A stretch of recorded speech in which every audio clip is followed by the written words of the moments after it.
Hello, good morning to all Nepal peoples, and really it hurts me that whatever happens in Nepal में जो हो रहा है उससे मुझे बहुत ही दुख है, खेद है। बट ये कोई जायज़ रास्ता नहीं है कि आप अपनी ही प्रॉपर्टी को जो आपके टैक्स के द्वारा बनी थी, आपने संसद को जला दिया, आपने दुनिया भर के इंस्टीट्यूशंस को जला दिया, आप खुद ही रिस्पेक्ट नहीं कर रहे आपने सुप्रीम कोर्ट की और इंस्टीट्यूशंस की, पुलिस की, तो दूसरा कौन करेगा। तो ऐसे में क्या है, अराजकता फैल जाती है, छोटे छोटे ग्रुप बन जाते हैं, लूटपाट करते हैं, तो कोई पुलिसिंग सिस्टम होगा नहीं, तो एक समाज नहीं रह जाता। तो मैं सभी नेपाल वासियों से दरख्वास्त करता हूँ, आग्रह करता हूँ कि बीइंग आप एक अच्छे सिटीजन, आप प्रोटेस्ट को यहीं रोकें और एक अच्छी स्टेबल गवर्नमेंट लाने की कोशिश करें, और उस कॉन्स्टिट्यूशन में प्रावधान भी रखें कि यहाँ पे मल्टी पार्टी सिस्टम ना हो, ओनली 2 पार्टियाँ हों और 2 पार्टी 5 साल के लिए आएँ। मल्टी पार्टी में करप्शन बहुत बढ़ जाता है सरकार को स्टेबिलिटी के लिए, तो जो इंग्लैंड का पैटर्न है उसको लेके आएँ आप लोग। और बाकी आपके इस विद्रोह में कुछ ऐसे एंटी सोशल एलिमेंट्स भी जुड़ जाएंगे जिसमें मुस्लिम्स हो सकते हैं, वो आपके पशुपतिनाथ जिसके लिए आपको जाना जाता है, हिंदूवादी राष्ट्र के लिए बीच में है इसके अंदर कुछ एलिमेंट्स जो आपकी इंस्टीट्यूशन को आपसे ज़्यादा नुकसान पहुंचाएंगे और बदनाम आप लोग होंगे। तो हो सकता है कि जैसे लेडीज़ को जला दिया, ये तो बहुत ही, हिंदू ऐसा कभी नहीं कर सकता।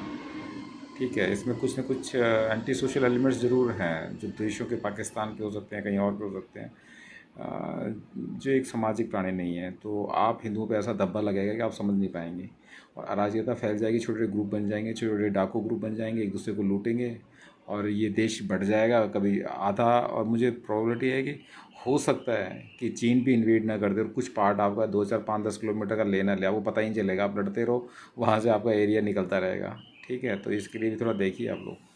ज़्यादा लड़ाई वड़ाई नहीं, अब सिस्टम चेंज हो गया, यूथ है, आप कॉन्स्टिट्यूशन का चेंज करके डुअल सिस्टम लेके आएँ और अपना काम करें। डेवलपमेंट जो मेन फोकस रखें, जो भी आपका बजट में जो प्रोविजंस होते हैं उसमें 80% जो बजटिंग सिस्टम है वो गाँव के लिए करो, 20% विलेज इसमें टाउन प्लानिंग के लिए करो, 20% ओनली, कि 20% हम लगाएंगे, 180 रुपये हम गाँव में देंगे।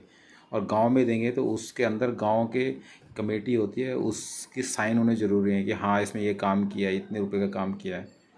ठीक है, ऐसे नहीं कि टेंडर दे दिया कोई दे रहा, नहीं, गांव की कमेटी को ही बोलें कि आप अपना काम करें, हम फंडिंग करेंगे। ठीक है, तो ये है, तो ये इस जो विद्रोह आप लोग कर रहे हैं इसको रोकें, इससे कोई फ़ायदा होने वाला नहीं है।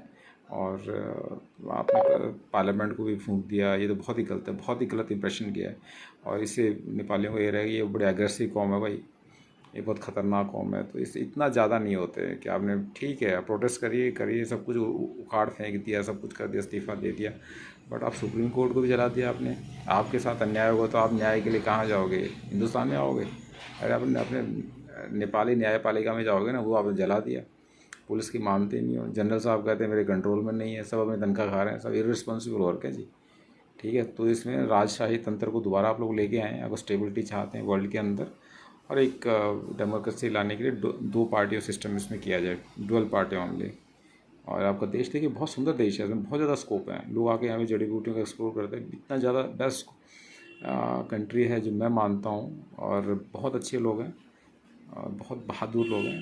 तो एक बार फिर दोबारा सबसे रिक्वेस्ट है कि प्रोटेस्ट को यहीं बंद करें और अपने नए नेता को चुनें और स्टेबिलिटी लेके आए रीजन में, क्योंकि ये स्टेबिलिटी आप लोग के लिए फ़ायदेमंद नहीं रहेगी और आने वाली जनरेशन भी इसमें बहुत पीछे चली जाएगी। Okay, thank you too very much.